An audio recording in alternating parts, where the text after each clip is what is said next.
ધાનેરા તાલુકાના ઝાડી ગામના ખેડૂતો વીજળીના લો વોલ્ટેજ અને વીજ વિભાગની બેદરકારી સામે આક્રમક બન્યા છે અને જો સત્વરે ઉકેલ નહીં આવે તો ઉગ્ર ધરણા કરવાની ચેતવણી આપી છે।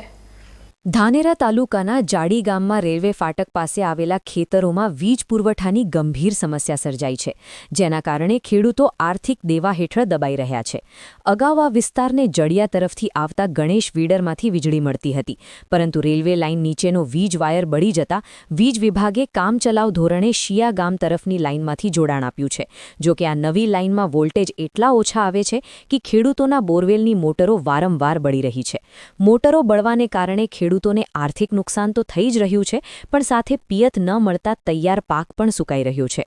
ખેડૂતોનો આક્ષેપ છે કે વીજ વિભાગ પાસે નવા કેબલ કે વાયરની જાણે અછત હોય તેમ ઘણા દિવસોથી સમારકામ કરવામાં આવતું નથી। વીજ વિભાગની આ આડોડાઈ સામે હવે ખેડૂતોનો ધૈર્ય ખૂટ્યો છે।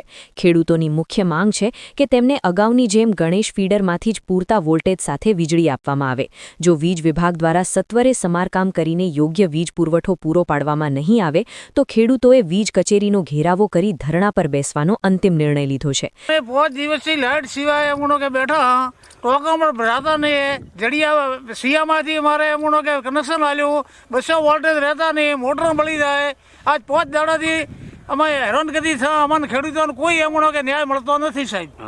શું રજૂઆત આપણી? આ રજૂઆત કે અમને ગમે તેમ કરે અને આ જડિયા ફિલ્ટરથી લાઇટ આવે, આ ગમે તેમ કરે અને અમને એમણો કે ચાલુ કરી હાલે। હવે કેમ્બલ અમને રિપેરિંગ કરી હાલે ને અમારે એમણો કે વાવેતર બળી જવાના છે। ધાનેરા તાલુકાના જાડીથી જડિયા રોડ ઉપર રેલવે જે બ્રિજ છે ત્યાં આગળ નાળું આવેલું છે। તે નાળાની નીચે ઇલેક્ટ્રિકની લાઇન ચાલે છે। એ લાઇન વારંવાર વર્ષમાં 1-2 વખત ફોલ્ટ થાય છે। તેના કારણે જાડીના ખેડૂતોને સિંચાઈના પ્રશ્ન મોટા ઊભા થાય છે, કારણ કે હાલ ઉનાળાની અંદર કેબલ ફાયર થવાના કારણે 3 દિવસથી લાઇટ નથી અને એ લાઇટ જે સિયા ફીડરમાં જોડવાના કારણે વોલ્ટેજ ડ્રોપ થાય છે। તેના કારણે ખેડૂતોની મોટરો બળી જાય છે અને આ પ્રશ્ન આજનો નથી, છેલ્લા 5 વર્ષથી છે। જ્યારે ઉત્તર ગુજરાત વીજ કંપની જોડે વાતો કરીએ ત્યારે એમનું કહેવું એવું થાય છે કે અમે રેલવે વિભાગ જોડે મંજૂરી લઈ અને ટેન્ડરિંગ પ્રક્રિયા થઈ ગઈ છે। ગઈ સાલનો આ જ પ્રશ્ન મારો હતો, તો એમને એવું કહ્યું હતું કે ટેન્ડરિંગ પ્રક્રિયા બી થઈ ગઈ છે અને કેબલ થઈ જશે। પહેલાં એવું હતું કે અહીંયા 2 લાઇન હતી, તે ફોલ્ટ થાય તો બીજી લાઇનમાં ટ્રાન્સફર કરીને તાત્કાલિક ચાલુ કરવામાં આવતી, પરંતુ એક કેબલ જે ફાયર થયેલો છે એ ઘણા સમયથી છેલ્લા લગભગ 4 વર્ષથી એના પછી એ કેબલ ફરીથી નાખવામાં નથી આવ્યો। તેના કારણે વારંવાર ખેડૂતોને હેરાનગતિ થાય છે। તો ઉત્તર ગુજરાત વીજ કંપનીના લાગતા વળગતા ઉપરી અધિકારીઓની મારી નમ્ર વિનંતી છે કે ખેડૂતોના હિતને ધ્યાનમાં રાખીને તાત્કાલિક અસરથી આ કેબલને ફરીથી બંને કેબલો ચાલુ કરવામાં આવે, જેથી ખેડૂતો હેરાન ન થાય। અને આના કારણે જે ખેડૂતોને મોટરો બળી જાય છે એનું વળતર પણ ઉત્તર ગુજરાત વીજ કંપનીએ આપવું પડશે, કારણ કે આ 3 દિવસની અંદર જાડીની અંદર 20 થી 25 મોટરો બળી ગઈ છે। એના માટે પણ ઉત્તર ગુજરાત વીજ કંપની જવાબદાર છે। તો આપણા માધ્યમથી મારે સરકાર અને વીજ કંપનીને કહેવું છે કે ખેડૂતોના હિતમાં નિર્ણય કરી તાત્કાલિક આ પ્રશ્નોનું નિરાકરણ આવે એવી વિનંતી। અહીં લાઇટની છે, ગણેશ ફિલ્ટરમાંથી જાડીમાં જે લાઇન આવે છે જડિયા ગણેશ ફિલ્ટરથી જાડી ગામની અંદર, અને આજુબાજુમાં રહેતા દરેક ખેડૂતો આ લાઇનથી જોડાયેલા છે। તો એમને સતત ઘણા સમયથી આ લાઇટનો પ્રોબ્લેમ છે અને નીચેથી જે લાઇન કાઢેલી છે એમને વારંવાર પ્રોબ્લેમ થાય છે। હાલ એમને વોલ્ટેજ પૂરા મળતા નથી, જ્યોથી પણ જોઈનિંગ કરી આલ્યું છે ત્યોથી, અને એમના પશુધનો છે એ પણ પાણી વગર છે। ખેતી જે હાલ વાવેલી છે પાક એ બધો બળી રહ્યો છે, નિષ્ફળ જાય છે। એક બાજુ ગરમીનો સમય છે, પાણીની પણ પહેલેથી સમસ્યા છે, તો લાઇટની સમસ્યા આવે તો ખેડૂતો વધારેમાં વધારે હેરાન થઈ જાય છે। તો જેમ બને એમ જલ્દી આનું જે હોય એ સમાધાન કરી અને ખેડૂતોનું પ્રશ્નનું નિરાકરણ કરવામાં આવે એવી બધાની અપેક્ષા છે। અને જો નિરાકરણ નહીં થાય તો ખેડૂતો આના માટે આગળ રજૂઆત પણ કરશે અને ગમે તે ભોગે આનું નિરાકરણ કરી ચાલુ।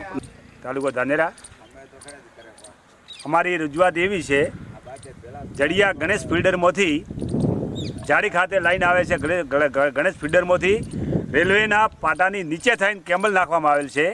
આ કેબલની દર વર્ષે આ જ મહિનાની અંદર માર્ચ મહિનાની અંદર કેબલ બળી જાય છે, વારંવાર કેબલ બળી જાય છે। જી બોર્ડનો અમે સંપર્ક કર્યો, એમનું કહેવું એવું થાય છે કે પાવર પેલો લોડ પડે છે ને એના લીધે ને એ બધું સાહેબે વાત કરી કે લોડ પડે છે એના લીધે બળી જાય। એ છેલ્લા 15-20 દિવસથી આ કેબલનો પ્રશ્ન છે।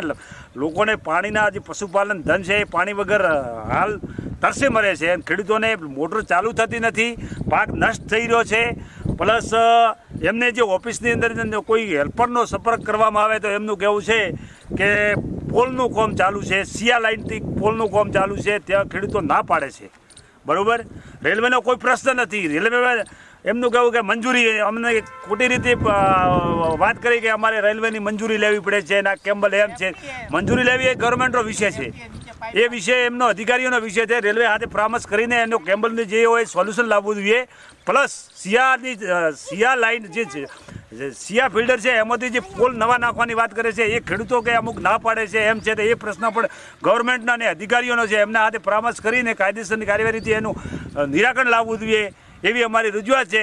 અને આ જો ટૂંક સમયમાં એનો આ રજૂઆતને આ વિષયનો જો નિરાકરણ નહીં આવે તો ખેડૂતો જી બોર્ડની આગળ ધરણા નાખશે અને ખેડૂતો આગળ જવાની એમની ચર્ચા વિચારણા ચાલી રહી છે. Okay sir. કારણ કે એમનું પશુપાલન તરસેમાં મરી રહ્યું છે. ઓકે. ધાનેરાના જાડી ગામમાં વીજળીનો પ્રશ્ન હવે વિકરાળ બન્યો છે. હવે જોવાનું એ રહેશે કે વીજ વિભાગ ખેડૂતોના હિતમાં નિર્ણય લઈ તેમને આ આર્થિક નુકસાનમાંથી બચાવે છે કે પછી ખેડૂતોએ રસ્તા પર ઉતરવાની ફરજ પડે છે.